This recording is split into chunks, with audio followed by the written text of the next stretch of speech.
Fool me once, shame on you. Fool me twice, shame on me. He who frames the question wins the debate. Most of the 10 Commandments are negative. The purpose of law is not to mandate good behavior. That concept comes from the French Revolution.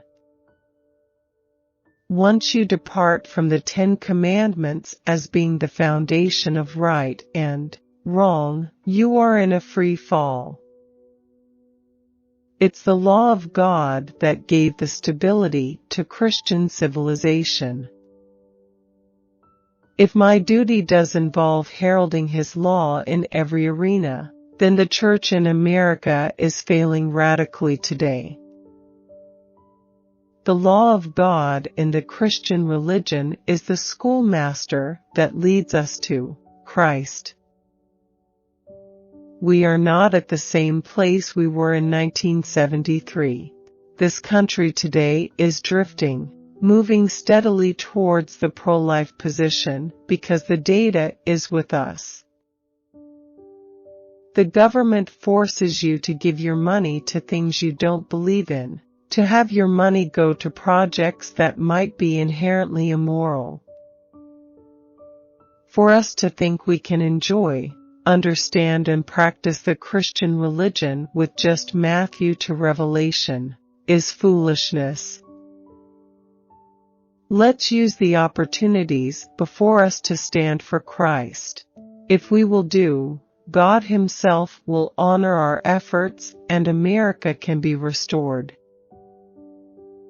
I believe that Clinton is the most wicked and vile president that this nation has ever had. We want every human being in the womb to be safe, not have these babies be killed to solve some dilemma. What kind of America do people want to leave for their children? What horrors are down the road, stuff that was unthinkable 30 years ago? In a world without the law of God, you have chaos, oppression, tyranny, and everyone doing what is right in their own eyes. The early church had nothing but the Old Testament.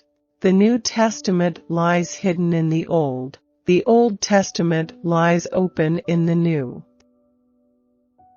If God is sovereign, then it is impossible for civil government to be neutral on issues of law. All law is based in some religious code. America should function as a Christian nation. If it squares with the Scripture, then let's go. If it's in conflict with the Scripture, then it's heresy.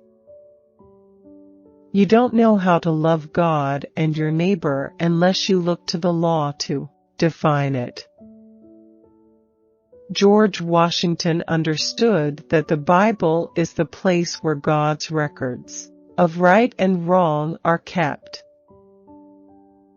The enemies of the Christian religion and the law of God confuse law with faith. We are saved by grace, not by the works of the law, but don't be so quick to write the law off. Homosexuals reject the process of healing because it's too painful and time-consuming. Behaviors are a choice. Feelings are sometimes out of our control. Behavior has to do with choices. I have to believe that people can change, otherwise I deny the gospel, and I will not do that. A Christianity that is in conflict with the Scriptures isn't Christianity at all. Christians take Scriptures out of context to try to justify or to vindicate retreat and cowardice. So many Christian leaders have been so tepid or downright silent on the advance of the homosexual agenda. How long before we have, not just homosexual marriage, but homosexual unions, between adult men and small boys? The law of God reaches into every area of life, and it brings about incredible blessing and incredible freedom. It's come to the point where you have people saying it's our Christian duty to embrace the homosexual movement. This is absurd. It's kind of fun to listen to Christians who say, "I'm a New Testament Christian." What other kind of Christian is there?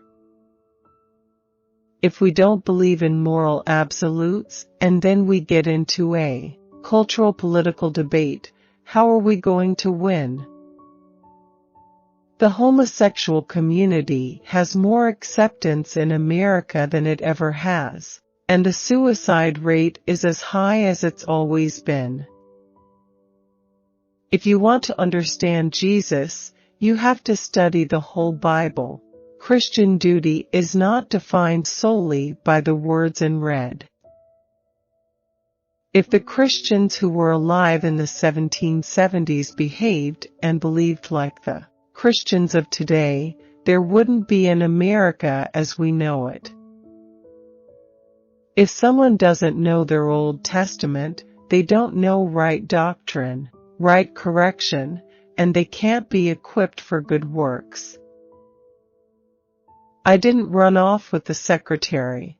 It made it seem like I had committed adultery and then ran off with a secretary, neither of which happened. I've traveled all over the country for years speaking in churches, teaching the 10 Commandments. It's amazing if 2% of any congregation knows the 10 Commandments. It's interesting to note that all revolutionary literature was written by pastors. These guys were involved in a revolution against the mightiest power that the world had ever seen.